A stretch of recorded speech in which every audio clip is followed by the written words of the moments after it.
पड़ता है। अगर आप एकदम अगेंस्ट वाले अपने से अगेंस्ट वाले पीआई को अगर आप चूज करेंगे तो हमेशा आपको क्लैशेस ही देखने को मिलेंगे कि आप कुछ करना चाहते हैं बट रिकमेंडेशन आपको कुछ चीज का मिल रहा है, आप जो करना चाहते हैं उसमें आपका पीआई सपोर्ट नहीं कर रहा है और आपका पीआई जो आपसे करवाना चाह रहे हैं आप उसमें खुद को कन्विंस नहीं कर पा रहे हैं। Hello everyone, welcome back to my channel. I hope you all are doing well.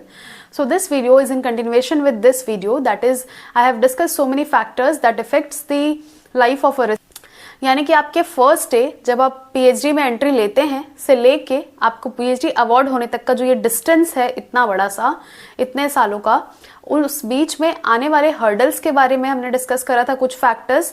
सो ये वीडियो उसका नेक्स्ट पार्ट है, यानी इसमें कुछ और फैक्टर्स हम देखेंगे जो कि बहुत ज़्यादा इन्फ्लुएंस करते हैं आपकी लाइफ को. प्रोफेशनली भी करते ही हैं, प्रोफेशनली तो करते ही करते हैं, साथ ही साथ पर्सनल लेवल पे भी वो आपको बहुत ज़्यादा इन्फ्लुएंस करते हैं.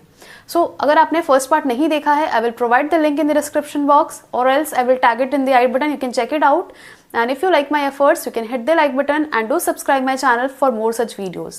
And also अगर आप मुझसे कुछ क्वेश्चंस पूछना चाहते हैं तो आप मेरा टेलीग्राम चैनल ज्वाइन कर सकते हैं एंड आप उसमें मुझे लिख सकते हैं और else you can comment in any of my video. I will be happy to answer all of your queries. Now to start with a very important part जो कि है ड्यूरेशन ऑफ योर पीएचडी.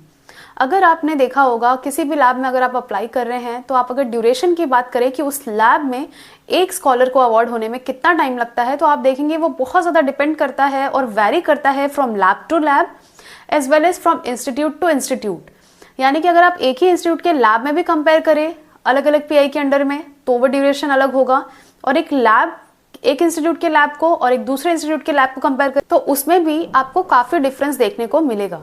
अब ये ऐसा क्यों है, difference क्यों है? तो पीएचडी का जो ड्यूरेशन होता है वो बहुत सारे फैक्टर्स पे डिपेंड करता है. Factor number 1 is what is your topic. यानी कुछ रिसर्च टॉपिक जो हैं जो कि सच में टाइम टेकिंग होते हैं, अगर उनकी बात करें हम तो वो ऑब्वियसली टाइम तो लेंगे. For an example let's say अगर आप किसी ड्रग का थेराप्यूटिक यूसेज अगर डिटरमाइन करना चाहते हैं, कोई भी XYZ ड्रग है वो किसी भी डिजीज के अगेंस्ट में कितना इफेक्टिव है या नहीं है, तो आप अगर प्री क्लिनिकल और एल्स क्लिनिकल ट्रायल पे जाना चाहते हैं तो ऑब्वियसली ये टाइम टेकिंग होगा, क्योंकि ये 1 राउंड में तो होगा नहीं, इसके बहुत सारे अलग अलग लेवल्स होंगे. First trial, second trial, third trial and then you will report something, तो उसमें टाइम लगेगा. एंड इसके अलावा और भी ऐसे काम हैं, ये तो मैंने जस्ट फॉर एन एग्जाम्पल बताया है यहाँ पे. तो सबसे पहले तो ये हो गया कि रिसर्च टॉपिक जो आप ले रहे हैं वो भी डिटरमाइन करेगा कि आपका जो पीएचडी का जो जर्नी है वो बहुत ज़्यादा लंबा होगा या फिर नॉर्मल होगा या बहुत जल्दी आपका काम हो सकता है. सेकेंड थिंग जो होता है वो रिसर्च का जो फैसिलिटी है, इंफ्रास्ट्रक्चर है, आप जिस भी लैब में है वो कितना ज़्यादा अच्छा है, इस पे डिपेंड करता है. सपोज कि आपको कोई भी टेक्निक के लिए कोई भी आपको अगर रिसर्च की नीड है और अगर वो फैसिलिटी इन हाउस नहीं है तो आप डिपेंडेंट है कि आपको किसी और इंस्टीट्यूट में जाके करवाना पड़ेगा. सो किसी और इंस्टीट्यूट में जाके करवाने के लिए अगर वो आपके with in the same city में है तब तो उतना आपको टाइम नहीं लगेगा, लेकिन अगर आपको वो सेम सिटी में नहीं है, आपको किसी दूसरे स्टेट जाना है, तो आपके किसी भी रिसर्च नीड के लिए अगर आपको वो इन हाउस नहीं हो रहा है, आपको जाके किसी और लैब में करना है, तो अगेन ये बहुत ज़्यादा टाइम लेता है, क्योंकि आप डिपेंडेंट है उस दूसरे लैब में. आउट हाउस आपको जाके काम करना है एंड उस लैब के जो भी टाइमिंग्स हैं, जो भी ड्यूरेशन है या जो शेड्यूल है वो आपको उसी को फॉलो करना पड़ेगा. आप अपने अकॉर्डिंग नहीं कर सकते हैं उसको. तो ये सारी चीज़ें जो हैं वो बहुत ज़्यादा इन्फ्लुएंस करती हैं. थर्ड थिंग जो है, छोटी छोटी जो नेसेसरी चीज़ें हैं, फंडिंग है, ग्रांट है. सपोज अगर आप कोई फेलोशिप आपके पास में नहीं है, आप कोई प्रोजेक्ट बेस्ड फंड पे काम कर रहे हैं, यानी कि आपको कोई नॉर्मल नेशनल फेलोशिप नहीं मिलता है, यानी आपको उस प्रोजेक्ट के मनी से आपको स्टाइपेंड वगैरह मिलता है, तो देन ऑल्सो ये भी बहुत ज़्यादा प्रॉब्लमेटिक हो जाता है एक time, because in some project the continuity of the project fellowship is decided by the progress of that particular project. यानी कि कितना प्रोग्रेस उस प्रोजेक्ट में हुआ है कि और फंडिंग दिया जाना चाहिए या नहीं दिया जाना चाहिए, उस पर डिपेंड करता है. तो अगेन अगर आपके पास फंडिंग नहीं है तो आप बहुत कुछ चीज़ें रिसर्च में जो आपने सोचा है वो आप नहीं कर सकते हैं, तो ये अगेन टाइम लगेगा. एंड ये सारी चीज़ों में जो है वो सारा बहुत ज़्यादा ऑफिशियल प्रोसीजर्स होते हैं कि अगर वो एक्सटेंड भी होना है तो वो कब एक्सटेंड होगा, 3 महीने में, 4 महीने में, या what ever be the time limit. तो अगेन आपका जो एक्सटेंशन है वो फिर से बढ़ ही जाता है अल्टीमेटली. तो ये 3 फैक्टर्स जो हैं वो बहुत ज़्यादा इन्फ्लुएंस करते हैं. ऑन टॉप ऑफ दैट जो चीज़ इन्फ्लुएंस करती है आपका पीएचडी वो है आपके एंड आपके पीआई के बीच का अंडरस्टैंडिंग लेवल, या आपके और उनके बीच के जो टर्म्स एंड कंडीशंस हैं वो कैसे हैं. फॉर एग्जाम्पल ये चीज़ मैंने बहुत एक्सपीरियंस से मैं बता रही हूँ अभी मैंने एक वीडियो डाला था कि आपको किन किन फैक्टर्स का ध्यान में रखना चाहिए अगर आप पीएचडी करने जा रहे हैं। तो अगर आप पीआई आपको चूज करना है तो आपके प्रेफरेंसेस किस बेसिस पर होने चाहिए, ना सिर्फ कि वो बहुत बड़ा लैब है या उस लैब में बहुत ज्यादा फंडिंग है। ये दो चीज के अलावा भी बहुत कुछ फैक्टर्स हैं जो आपको डिस्कस करने चाहिए। मैंने इस वीडियो में बताया था, आप देख सकते हैं। तो उसी बात को मैं कंटिन्यू करूंगी इसमें कि अगर आपका जो पीआई है वो उनके और आपके टर्म्स अच्छे नहीं है, अंडरस्टैंडिंग एक नहीं है, पॉइंट ऑफ व्यू बहुत ज्यादा अलग अलग है, तो देन क्लैशेस होंगे और उन क्लैशेस के बीच में कुछ सफर नहीं करेगा, आपका सबमिशन सफर करेगा। तो ये जो फैक्ट है वो आपको कब ध्यान देना चाहिए था, from the very first day, यानी जब हमने फर्स्ट डे ऑफ पीएचडी की बात करी, यानी जब अपना पीएचडी सुपरवाइजर आप चूज कर रहे हैं तो वो बहुत इंपॉर्टेंट डिसीजन हो जाता है। बिकॉज अगर आपने वो ही चीज सही से नहीं चूज किया तो पूरा जो पीएचडी का जर्नी है वो पूरा इम्बैलेंस होके जाएगा। आगे का जो रिसर्च करियर हो सकता है कि वो उस एक्सपीरियंस की वजह से आप ना जाएं उस फील्ड में फिर से।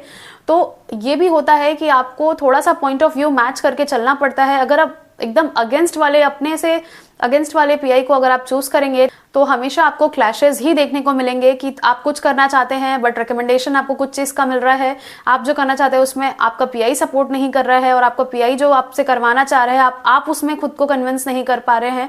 तो ये सारी चीजें जो हैं आपको वेरी अर्ली स्टेज में ही डिसाइड करना है। आपका जो भी एम्स एंड ऑब्जेक्टिव आप करना चाह रहे हैं, जो भी आप हाइपोथेसिस लेके चल रहे हैं, वो आपका उसमें इंटरेस्ट रहना बहुत जरूरी है। कभी भी ऐसा नहीं होना चाहिए कि आपका पीआई आप पे काम डाल रहा है कि आपको ये चीजें करनी है। नो, आप तब तक उसमें हाँ मत कीजिए, तब तक आप उसमें हामी मत भरिए जब तक कि आप सच में वो काम करना चाहते हो। बिकॉज ये ऐसा नहीं है कि 6 मंथ का प्रोजेक्ट होता है या 1 ईयर का कि ले दे के कुछ भी करके कर लिया, नहीं, ये बहुत लॉन्ग जर्नी होता है। आई एम अगेन सेइंग कि आप कुछ भी अगर आपका इंटरेस्ट नहीं है तो लॉन्गर रन के लिए वो बिल्कुल भी फिजिबल नहीं होता है। अगर आप किसी के प्रेशर में आके काम कर रहे हैं, बहुत सारे रिस्ट्रिक्शंस आपके ऊपर हैं कि आपको सिर्फ यही करना है, उसके अलावा आप कुछ नहीं कर सकते, देन वो चीजें बिल्कुल भी अकम्प्लिश नहीं होंगी जो आप अपने माइंड में गोल लेके चल रहे हैं। तो ये तो हो गया सब पहला फैक्टर कि जो लेंथ है, ड्यूरेशन है पीएचडी का, वो बहुत ज्यादा मैटर करता है और वो किन किन चीजों से वैरी करता है।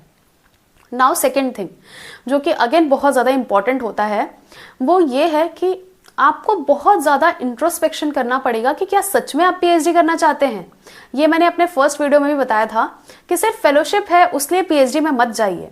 आप अगर रिसर्च में देखा जाए, आप अगर किसी भी रिसर्च ग्रुप को फॉलो करते हैं, इंस्टा में करते हैं या वेदर किसी भी अलग ट्विटर में फॉलो करते हैं, तो आप ये चीज देखे होंगे कि बहुत सारे मीम्स निकल के आते हैं, बहुत सारे पोस्ट निकल के आते हैं जो टारगेट करते हैं सारे रिसर्चर्स को। और उसमें जो भी पॉइंट्स लिखे होते हैं, me as a researcher I also validate that कि हाँ, जितने भी मीम्स बन के आते हैं वो ऐसा नहीं कि सारे ही गलत होते हैं। बहुत ज्यादा आपकी जो जर्नी है वो, मैं ये नहीं बोलूंगी कि बहुत ज्यादा प्रॉब्लमेटिक होगी। आप, I will not demotivate anyone, but the bitter truth is कि हाँ, प्रॉब्लम तो होती है। अगर आप ये सोच के चल रहे हैं कि आपके बैचलर्स या मास्टर्स जैसे निकल जाएगा, कैसे भी हो जाएगा, तो दिस इज नॉट सो। ऐसा नहीं होता है पीएचडी। बहुत बार ऐसा होगा कि आप खुद जो करना चाहते हैं वो नहीं कर पाएंगे। और अगर उस टाइम पे अगर आप पर्सनल लाइफ में आपके कुछ डिस्टर्बेंस चल रहे हैं, तब तो बहुत ज्यादा आप फ्रस्ट्रेटेड फील करेंगे। तो आप सबसे पहले ये देखिए कि क्या आपका जो भी करियर आपने सोचा था बैचलर्स या मास्टर्स करते वक्त, क्या उस करियर में आपका पीएचडी था? क्या आप जाना चाहते थे हायर एकेडमिक्स में? पीएचडी क्या आप करना चाहते थे, या सिर्फ आपने सीएसआईआर क्वालिफाई कर लिया या लेट्स से डीबीटी क्वालिफाई कर लिया, you have a good national fellowship, तो आप उस वजह से पीएचडी में एनरोल हो रहे हैं? नो, आई विल अगेन से अ बिग नो। अगर इस वजह से आप पीएचडी में जा रहे हैं देन आपको डेफिनेटली बहुत सारी चीजें सफर करने को पड़ सकती हैं। तो इसीलिए बैठ के इत्मीनान से आप ये सोचिए कि अगर आपके पास एक ऑप्शन है पीएचडी, अगर आपके पास फेलोशिप है तो, एंड नेक्स्ट ऑप्शन ये देखिए कि अगर आप पीएचडी नहीं करते तो और क्या क्या प्रोबेबल ऑप्शंस हैं जो कि आप उसमें जा सकते हैं एंड अपना पूरा करियर उसमें बना सकते हैं। तो आपको सबके प्रोज एंड कॉन्स लिखने होंगे। ऑब्वियसली रिसर्च में बहुत चीजें अनप्रेडिक्टेबल होती हैं, कभी चीजें सही चल रही हैं, एक्सपेरिमेंट सही चल रहे हैं, बट कुछ चीजें ऐसी होती हैं कि एक बार में काम नहीं करती, बहुत टाइम टेकिंग होता है, बहुत सारे आपको चीजें स्टैंडर्डाइज करनी पड़ती हैं। And on top of that, अगर आप किसी नए लैब में जा रहे हैं जहाँ पे फर्स्ट टाइम उस चीज का काम हो रहा है, जिस टॉपिक को आपने चूज किया है, तो आपको सब कुछ ग्राउंड लेवल से करना पड़ेगा। तो ये सारी चीजें आपको सोच के करनी होंगी कि सच में आप करना चाहते हैं, कि आप सच में मेंटली प्रिपेयर्ड हैं सारे हर्डल्स को क्रॉस करने के लिए। अगर इन सब का आंसर हाँ है, देन ऑल्सो आपको फिर से अपना डिसीजन अपने फ्रेंड्स के साथ में, जो आपके एकदम क्लोज फ्रेंड्स हैं, उनसे डिस्कस करना चाहिए, अपने सीनियर्स से या फिर अपने खुद पेरेंट्स से या अपने एल्डर्स से डिस्कस करके डिसीजन लेना चाहिए। यानी एट द एंड डिसीजन खुद ही लो, लेकिन हाँ, जो भी आपके क्लोज्ड वंस हैं एंड जो आपके एकदम ऑनेस्ट आपको जो किसी भी चीज में आपको सजेशंस देते हैं, उनसे आपको डील करना चाहिए, उनसे आपको डिस्कस करना चाहिए। Then you have to decide by your own. Now इसके अलावा एक थर्ड पॉइंट जो कि अगेन बहुत इंपॉर्टेंट है। सो थर्ड पॉइंट ये है कि लैब चूज करते वक्त आपको क्या क्या ध्यान रखना चाहिए। मैंने फर्स्ट पार्ट में भी बताया था आपको कि यूनिवर्सिटी में क्या क्या चीजें देखने को मिलती हैं, एंड अगर आप एक सेंट्रल लैब में जाते हैं जो 24/7 ओपन रहता है, तो उसमें क्या क्या प्रॉब्लम्स आती हैं, मैंने वो डिस्कस करा था।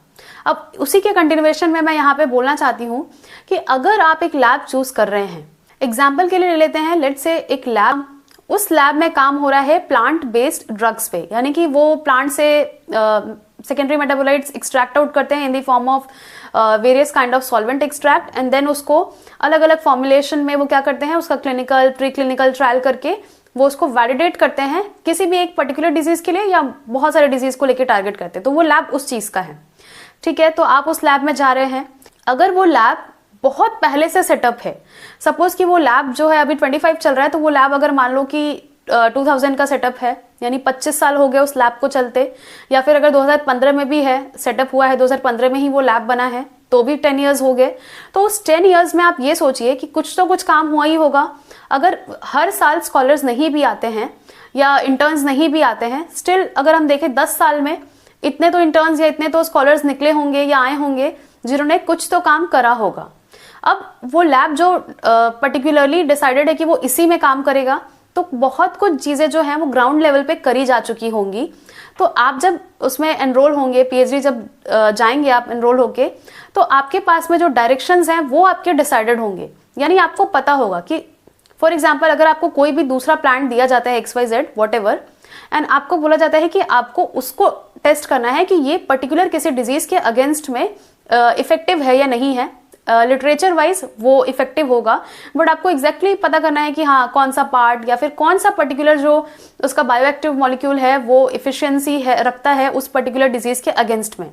तो आपको काम करना है, आपको ब्रॉडर एम पता चल गया कि आपका एम ये है, तो आप ये देखेंगे कि लैब में सारी चीजें जो हैं वो मोस्ट ऑफ द चीजें जो हैं वो स्टैंडर्डाइज्ड होंगी। तो आपको ऐसा नहीं है कि फ्रॉम स्क्रैच करना पड़ेगा, ऑब्वियसली आपको करना तो पड़ेगा ही आपका काम का सब कुछ, लेकिन मैं जो बात कर रही हूँ वो अगर आप मेरे से रिलेट कर सकते हैं, आपने देखा होगा रिसर्च का जो बैकग्राउंड होता है सबका किसी का भी, तो आप रिलेट कर पाएंगे मेरी इस बात से जो मैं आपको कहना चाह रही हूँ कि आपको कोई भी चीज ऐसा नहीं है कि सब कुछ जाके ग्राउंड लेवल से करना पड़ेगा, नहीं, आपको ग्राउंड लेवल से करना पड़ेगा। क्या चीज? अपने काम का ग्राउंड लेवल से करना पड़ेगा। उस लैब में ऑलरेडी बहुत सारे थेरेप्यूटिक एजेंट्स बनाए जा चुके हैं, तो आपको सिर्फ अपने ड्रग्स को उस तरह से काम करके देखना होता है। तो आपको बस अपने लैब में अपने ड्रग्स को अलग अलग ट्रायल एंड एरर करके देखना होगा कि जिस भी आप डिजीज को टारगेट कर रहे हैं वो उसके अगेंस्ट में इफेक्टिव है कि नहीं है। ऑन द अदर हैंड, ये तो हो गया फर्स्ट केस जब वो लैब बहुत पुराना एस्टेब्लिश्ड है, बहुत सारे लोग उसमें काम करके जा चुके हैं। अब नेक्स्ट केस देखते हैं। तो नेक्स्ट केस क्या हो सकता है? नेक्स्ट केस ये हो सकता है कि वो जो लैब है वो अभी रिसेंटली एस्टेब्लिश किया गया हो, यानी वो नया नया लैब बना हो, उतने लोग उसमें काम करके नहीं गए हो, ना कोई इंटर्न हो, पीएचडीज भी हो तो उनका पीएचडी रनिंग ही हो, या बहुत ज़्यादा कम स्कॉलर्स हो उसमें। तो आपको क्या करना पड़ेगा? आपको कोई भी चीज़ करने से पहले हर चीज़ आपको स्क्रैच से करनी होगी। आप कोई भी प्रोटोकॉल कर रहे हैं, कोई भी चीज़ आप अगर आप स्टैंडर्डाइज करना चाहते हैं कोई भी प्रोटोकॉल, तो आपको उसको बहुत सारे ट्रायल एंड एरर करके देखने पड़ेंगे।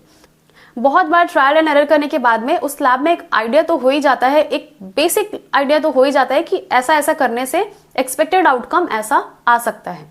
तो वही चीज है कि आपको ध्यान में ये रखना है कि बहुत ज्यादा नया लैब नहीं लेना है, क्योंकि बहुत ज्यादा नया लैब लेंगे तो आपका काम बहुत ज्यादा बढ़ जाएगा। आप जो भी टॉपिक चूज करेंगे आपको ग्राउंड लेवल से फ्रॉम स्क्रैच आपको काम करना होगा, तो हो सकता है कि आप उसके एडवांस लेवल में ना जा पाए, क्योंकि आपका टेन्योर तभी खत्म हो जाए, इतना 1, 2, 3, 4, 5 साल जो उसी में लग जाए आपको।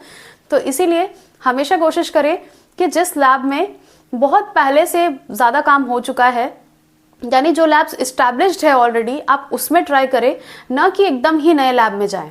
अब इसके भी अपने प्रोज एंड कॉन्स हो सकते हैं कि जितने पुराने लैब में जाओगे उतना आपको उस लैब के पॉलिटिक्स और ये सारी चीजों का भी पता चलता है। ये तो एक बिटर ट्रुथ है, बट हाँ ये बात है कि बहुत चीज़ें आपको उस लैब में ध्यान रखनी होती है, सीनियर जूनियर ये सारे लेवल्स आपको मेंटेन करने होते हैं।